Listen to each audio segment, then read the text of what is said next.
Hey everybody, welcome back to the channel. I've got another short one for you today. And this is going to be a little bit of a sizing die comparison for the 450 Bushmaster cartridge.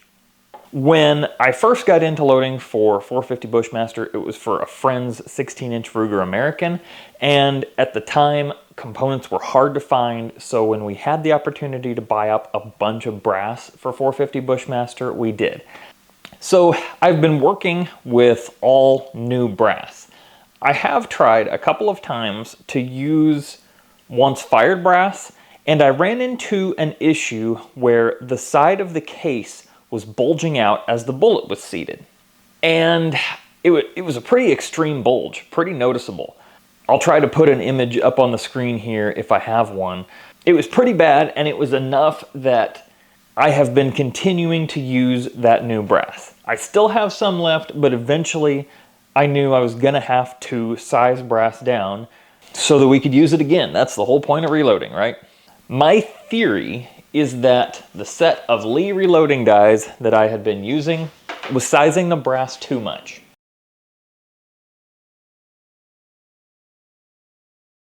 This is a set of standard Lee reloading dies in 450 Bushmaster. It includes sizing die, powder through expanding die, bullet seating die, and a factory crimp die.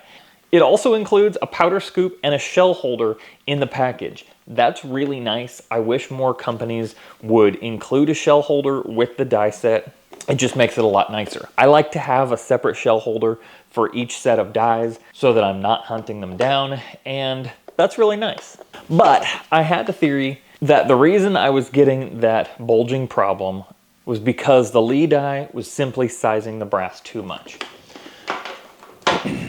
So I went looking a couple of months ago now for a set of Hornady dies or another brand. I was going to be happy with either RCBS or Redding or maybe even Frankfurt Arsenal dies or something like that. Just something different to try.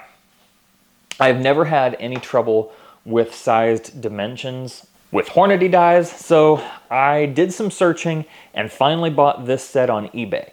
These dies, let me see what they're going for right now new. This set of dies right now new on Midway USA is going for $109. That was a little bit more than I wanted to spend just to test my theory. So I looked around on eBay for a while and I found this set, $71 got it to my house. So it's still kind of expensive for a set of Hornady dies, but it is a 4-die set, not a 3-die set. This includes all the same dies as the Lee kit, just a little bit different. It has the full-length sizing die, expanding die, seating die that I've actually got in the press here right now. I really like Hornady seating dies.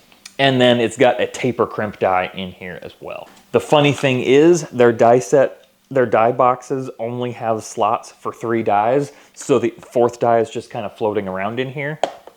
I don't really care about it that much. I could make a different box if I really didn't want the die floating, but I really don't care that much. Anyway, so I've got this set of dies to try out. I have been getting a hankering to shoot some 450 Bushmaster, and so today I finally broke this set out and started doing a little bit of testing. I was gonna film all of it. I figured with all the numbers that I'd be throwing around, and I'm bad at saying the wrong number out loud even though it's right in front of me, I figured I would just do the test and then tell you about it afterwards. Sorry, that's probably not quite as interesting to some of you. Right off the bat, I measured a fired case at the mouth and a measured 1/2 inch below the mouth. How I did that was just to take my caliper, set it at a 1/2 inch or pretty close to there, put the top on the case mouth, and then use my caliper to make just a little tiny scratch on the side, and then measure at that point. And I'm getting about the same as I was before, 483 or 484 1/2 inch below. So my measurements are 0.477 at the mouth of the case and 0.483 a 1/2 inch below the mouth. Just for fun, I want to see what a piece of new unfired brass measures. Brand new unfired Starline brass. I've got 0.472 at the case mouth, and I'll measure a 1/2 inch below. We've got 0.480. So only about 3/1000ths smaller than fired diameter, a 1/2 inch below the mouth.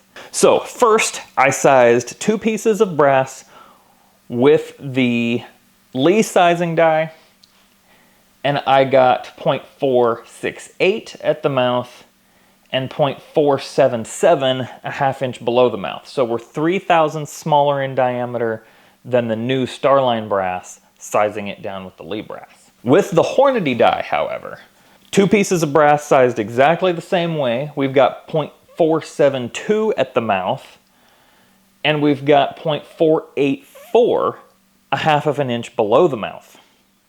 That's actually the same size as the fired dimension, 1/2 inch below the mouth.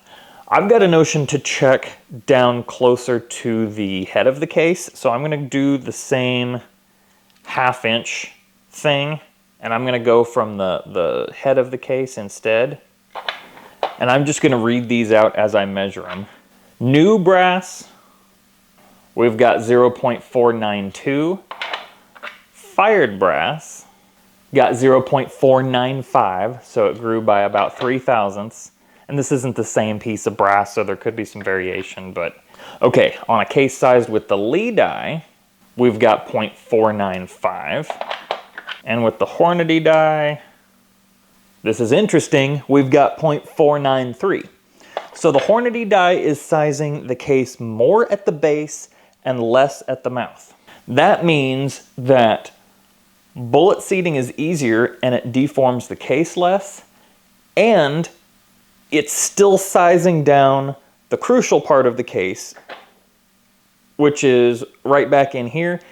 It's still sizing that down enough that we're going to get plenty reliable feeding. Now, feeding's not an issue. I've got a single shot, but it's going to chamber just fine. You'll see that I seated bullets into these cases after sizing. I'm going to have to put this up on the screen because I don't think I'm going to be able to show it on the video camera very easily, but there is a noticeable visible difference on the outside of the case. I may be able to zoom in well enough to show this. So this is the Hornady and this is the Lee. You may be able to see the little bit of bulge in the side of the case sized with the Lee die. There, that shows it pretty well. You can see a line right in there by the tip of my fingernail. And if I run my finger over that, I can feel it as well, where the bottom of that bullet is. Now, let me show you the bottom of this bullet.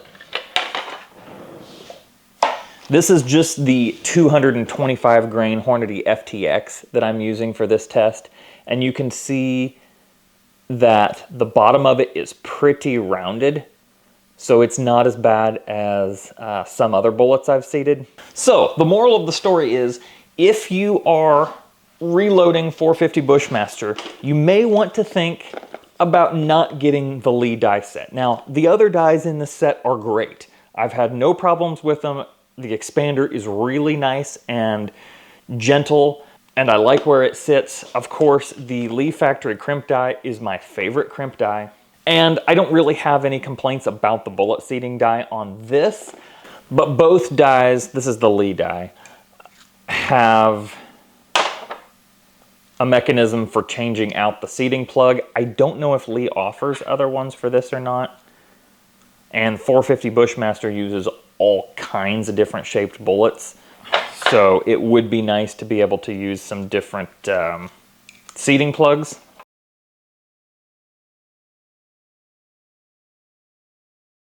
So I'm planning on keeping the Lee set around for a while, just in case I have some bullets that seat better with this plug than with one of the 2 Hornady ones. I will point that out. The Hornady die set did come with 2 seating stems. One of them is in the seating die.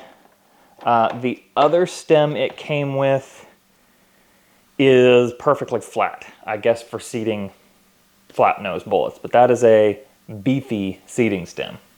And I suppose I'll pull the one in the die here out to see. There's the seating stem that was inside the die.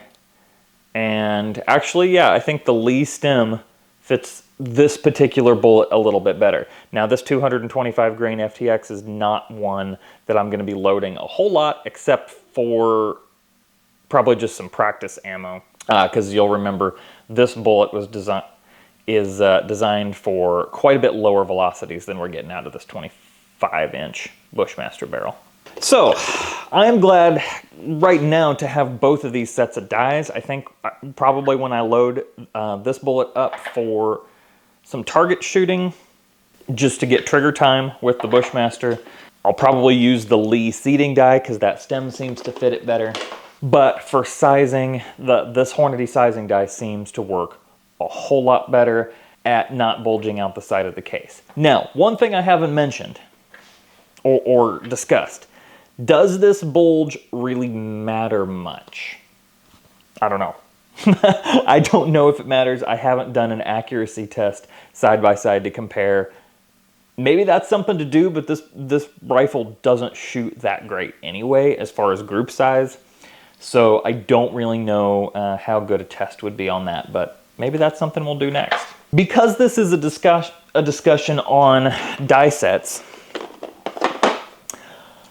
I want to continue it just a little bit more and give you guys the reason that I'm probably not going to be buying any more Lee die sets unless it's for something that I'm not going to be loading very much of and I just need a cheap die set. That is one place where Lee dies come in pretty nice, because a lot of times these die sets you can find for around 30 bucks. At least I think that's what I paid for these, 30 or $35. And that's a whole lot cheaper than a lot of other die sets. So that is one good reason to get a set of Lee dies, especially if it's for a cartridge you're not going to be shooting that much. I want to pull out my 300 Blackout Lee die set and show you some things on it.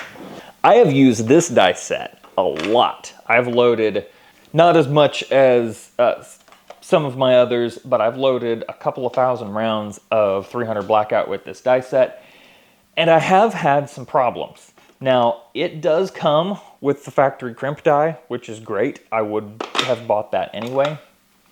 The seating stem doesn't fit all bullets super well, and I don't remember if I can get other seating stems for that or not. But the sizing die is where I have most of my issues. You might be able to see right here, this decapping pin bent, and I straightened it back out, so you can see it's a little bit gnarled up right there. And when it did, it bent the whole shaft. So this is not quite on center anymore, and I mean, it's as close to center as I can get it manually, but I have to replace this whole shaft. The shaft, the expander, and the decapping pin are all one piece. So because this bent just a little bit, I've got to replace that whole assembly, and the die kit doesn't come with any extras. The Hornady dies have an assembly in them where the shaft, the expander, and the decapping pin are all separate, so you can take them apart and replace them. And their die sets include extra decapping pins, so if you bend one or break one, you just unscrew it, put a new decapping pin, and continue on. In my mind, that makes the Hornady sizing die superior. I did end up ordering a couple of new spindles for that sizing die from Lee, but because of the problems I had with it, and I think there was something else, I can't remember what other problem I had with that die set, but because of that, I bought a set of Hornady dies in 300 Blackout too. I also found this set on eBay for significantly below current asking price on most of the supplier websites. So that's something to think about when you're choosing dies, and why for me, I probably won't be buying many more die sets. This is not an advertisement for Hornady. Some of their stuff I have not been happy with, but I have had really, really good luck with their reloading dies. And though they have gotten more expensive, when I get into a new cartridge, the Hornady dies are the ones I will search first. I think that's all I have for today. A little bit less fun of a video than normal, but pretty soon we're gonna be getting out and shooting the 450 Bushmaster. And I'm gonna be putting a bunch more rounds through it, see if I can get it to group, and we're gonna use it for some recoil testing on a scope I've got. So that is coming in the future. Thank you guys so much for watching. Y'all have a good one.